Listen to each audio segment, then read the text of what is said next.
Çin'de China Eastern Hava Yolları'na ait 133 kişi taşıyan Boeing 737 yolcu uçağının Guangxi eyaletinde düştüğü ve kaza nedeniyle bölgedeki dağlık alanda yangın başladığı öğrenildi. Haberlere göre 5735 sefer sayılı China Eastern yolcu uçağı 30.000 fit yaklaşık 9.000 metre irtifada seyir halindeyken yerel saatte 14.20'de saatte 842 km hızla dikey dalışa geçti ve 1,5 dakika içinde yere çakıldı.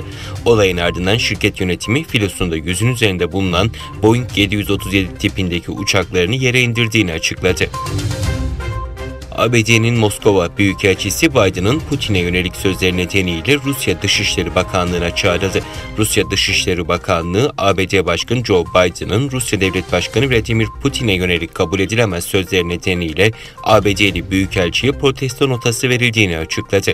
ABD Başkanı Joe Biden geçen hafta on binlerce askeri Ukrayna'ya gönderdiği için Putin'in bir savaş suçlusu olduğunu söylemişti. ABD'nin Hint-Pasifik Kuvvetleri Komutanı, Çin'in Güney Çin Denizi'ndeki yapay adalarda askeri üsler kurmasının ve onları silahlandırmasının bölgede etkinlik gösteren tüm ülkelerin güvenliğini tehdit ettiğini söyledi. ABD Dışişleri Bakanı Antony Blinken, Myanmar ordusunun 2016 ve 2017 yıllarında Arakan'daki Müslümanlara yönelik saldırılarının soykırım olduğunu resmen açıkladı.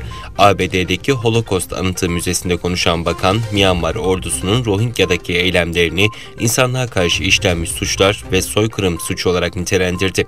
ABD hükümeti, Çin'in Doğu Türkistan'da Uygur ve diğer Türklere yönelik muamelelerini soykırım ve insanlığa karşı suç olarak nitelendiriyor. İngiltereli 46 yaşındaki futbolcu David Beckham, 71 milyondan fazla takipçisi olan Instagram hesabının kontrolünü Harkiv şehrindeki Ukraynalı bir doktora devretti. Eski Manchester United ve Real Madrid yıldızı Beckham, Irina ve onun gibi sağlık çalışanlarının Ukrayna'da hayat kurtarmak için yaptıkları harika işi vurgulamak istediğini söyleyerek hesabını Ukraynalı doktor Irina Kondratova devretti.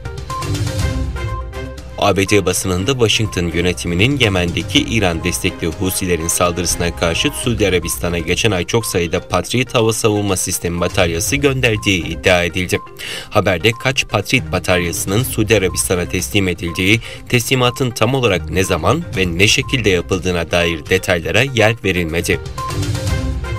Rusya Dışişleri Bakanlığı, Rusya karşıtı yaptırım kararı aldığı gerekçesiyle Japonya ile Kuril Adaları Anlaşmazlığı'na yönelik yürütülen barış müzakerelerini reddetme kararı aldıklarını duyurdu.